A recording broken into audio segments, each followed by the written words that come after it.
does Greece have a bigger problem? Faults that scientists openly admit that they don't fully understand just triggered a massive landslide and another one, and it was shaking up until Athens. People running out of their homes in panic, buildings and infrastructure destroyed, collapsed. That happened just now in Greece, and the most dangerous faults that are right there in the region haven't even moved yet. So everyone's afraid of a bigger one. So what is actually happening? Greece has been hit by a series of significant earthquakes in recent months. And this, what we're seeing right now, the latest ones, the ground moved again. So that is a mountain coming apart in real time. That happened just a few days ago in Europe, and that dust cloud was so large, people standing on the opposite coastline across the water watched it rise with their own eyes, and the footage that you just see here went viral within hours of it happening. And yes, because there is something more to that story. This is the Greek island of Evia. So this happened just a few days ago. 3 earthquakes in only 4 minutes have triggered that, shortly one after the other. And here's the thing.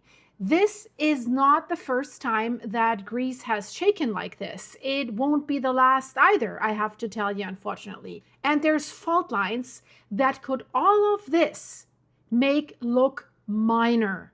Yes, you hear me right. They haven't even moved yet. So hello everyone, I'm Silky, I'm on the pulse for you, and today we're going to talk about what is actually going on beneath Greece, why this keeps happening there, and what the science says about the risk that nobody in the travel brochures keeps telling you about. So let's set the scene. June 7th, 2026, just after 1 p.m. local time on the island of Evia in Greece, the large island basically that runs alongside the Greek mainland, basically northeast of Athens. So the sequence kicks off just before 1 p.m. So the first significant strike confirmed by the USGS is a magnitude 4.9 centered around 5 kilometers, that's 3 miles east-northeast of the village of Limni in northern Evia. So it was shallow, around 10 kilometers, that's roughly 6 miles deep, but only 4 minutes later, a second stronger earthquake hits, magnitude 5.2, and USGS pins that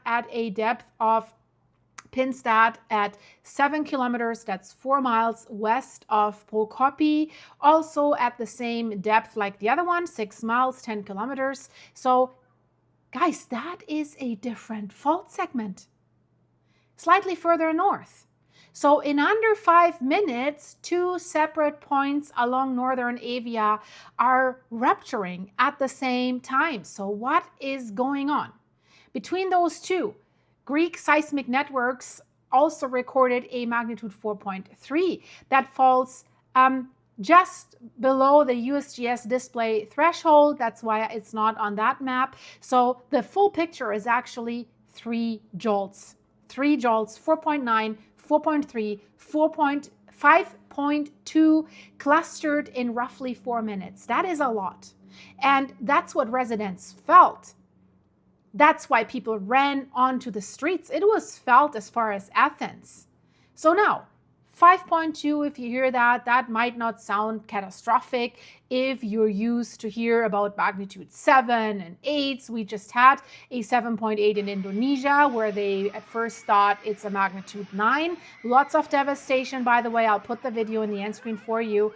But it was felt all the way to Athens, that is 55 kilometers, 34 miles away. People in the capital of Greece felt their buildings move on a normally quiet Sunday afternoon. So we're dealing with the 2 main epicenters here, Limni and Prokopi.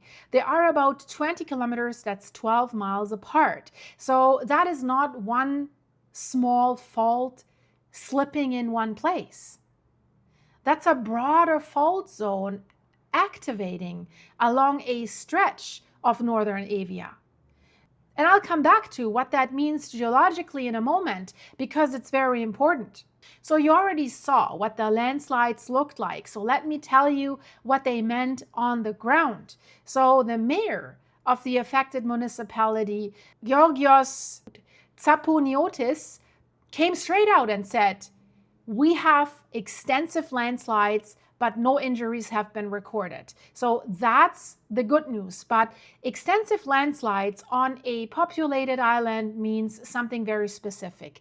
Heavy rockfalls blocked rural roads in the areas of Plakaia and Davnusa, completely blocked, not just damaged. There were emergency crews, civil protection teams, fire service units, all deployed immediately to clear the debris. Cracks appeared in homes in Prokopi and Davnusa. A stone wall collapsed in one property. An abandoned building came down entirely. The fire service confirmed, thankfully, no calls about trapped people, but this could easily, very easily have been different and can be different in the future. Schools in the area were closed. Residents near older buildings were told to physically inspect for structural damage before they would go back inside. These are older masonry buildings, so they're not built to the highest codes or the most recent earthquake codes. You have to keep that in mind. That's why we see such devastating news from Turkey, for example, if we only have like 5-point-something earthquakes. But there's another detail that really hit me. Some of these people had only just finished repairing their homes from a previous earthquake, not years ago, just recently. They went through the whole thing, the damage, the inspections, the repairs, and now they're doing it again. But now I want to go a little bit deeper because the geology here is generally fascinating and scary at the same point, and it explains everything, why this happened and why Athens felt it, and what the real risk for that island and Greece actually is. Because Northern Evia sits on a complex web, we have to say, of fault systems. So the specific faults that activated when these earthquakes were happening are what scientists call the internal faults of the Prokopi Basin.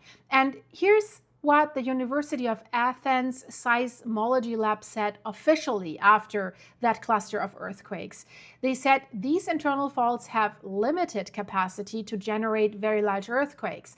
The more powerful external faults of the northern Evoikos Gulf region, thankfully right now, they did not activate. They're still quiet as of yet. So that is actually the most reassuring thing that anyone said about this event.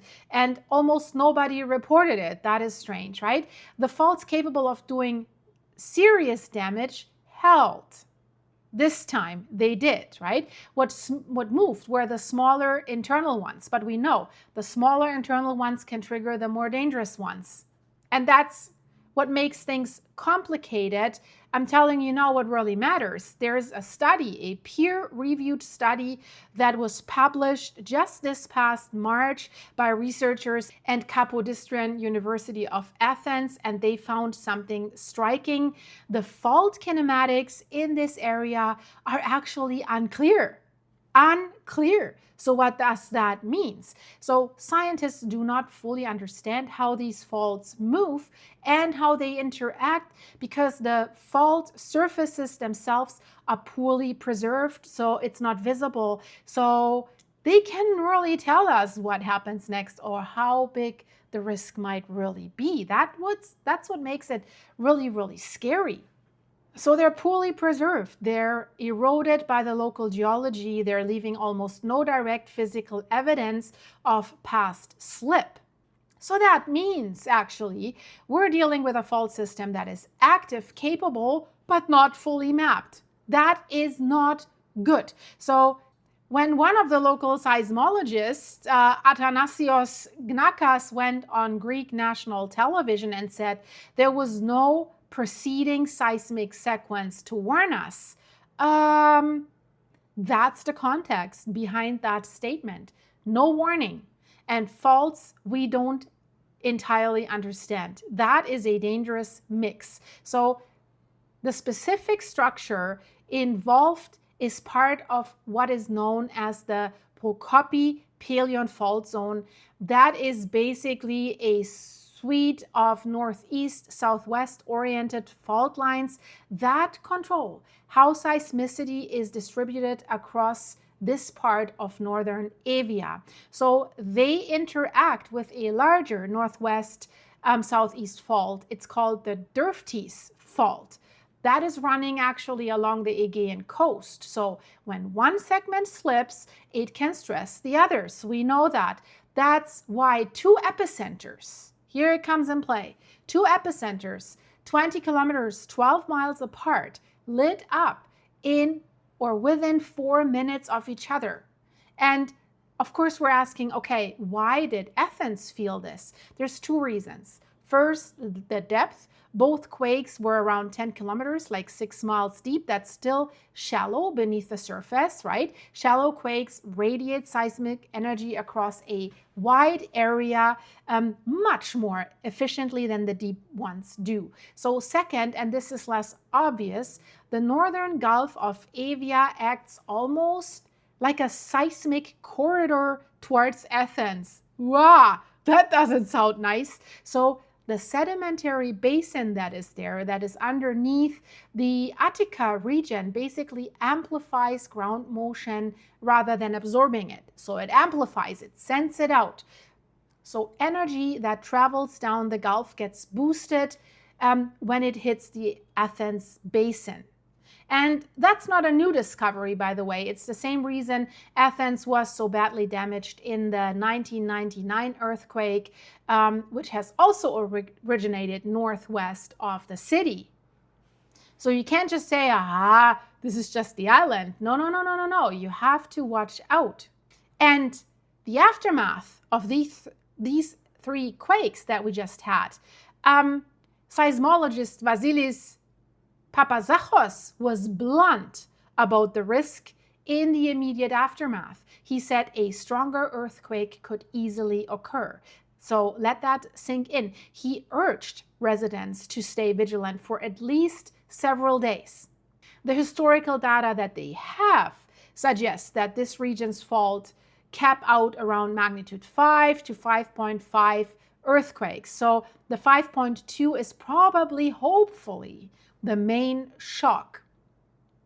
But we have already over 120, 130 aftershocks that have already been recorded, and the sequence is still active. And if we zoom out further from this location, all of this sits within Greece's position on the Hellenic subduction zone. Subduction zone is always, whoa, we need to look at that very careful. The African plate is pushing under the Eurasian plate at roughly 55 millimeters, that's 1.4 inches per year. That is fast in geological terms, guys. It's really, really fast. So Greece is the most seismically active country in Europe. Did you know that? So in the past 10 years, over 15,000 recorded earthquakes in the central Greece region alone. So that's roughly one every single day. So this is not unusual activity, but this tells us the ground here is never truly still. So why does this matter if you're not Greek, if you're not in Europe, if you're not planning to visit Evia? Because this is what moderate seismic activity, like not a mega quake, not an absolute catastrophe, does to real infrastructure in real communities. Like 2 shallow magnitude 5 range earthquakes were enough to block roads, crack the buildings, close schools, and leave a community in limbo and in fear of something worse for days, sitting on top of faults that scientists openly admit they do not fully understand. And Prokopi, one of the epicenter towns, is a major pilgrimage site. So St. John the Russian draws thousands of visitors every weekend from Greece and also across the world. So it's highly populated, we have to say, with tourists. So, and this happened on a busy Sunday afternoon. That makes it more dangerous, right? So we're also right at the start of peak tourist season in Greece anyways, right? In June, the islands fill up and the ground doesn't check the tourist calendar, as we have seen with Santorini, right? You remember that. So what we have to keep an eye on, does the aftershock sequence die down or is it going to escalate, right? So I will keep an eye on this for you. If this gave you something to think about, hit it a like and a hype. It genuinely helps my channel and doesn't cost you anything. And if you're new here, welcome. I cover real events, real risks, and real science. And subscribe if that's your kind of thing. And check out the video here in the end screen, because that is something you should really see. That is absolutely crazy. See you in a second. Bye-bye.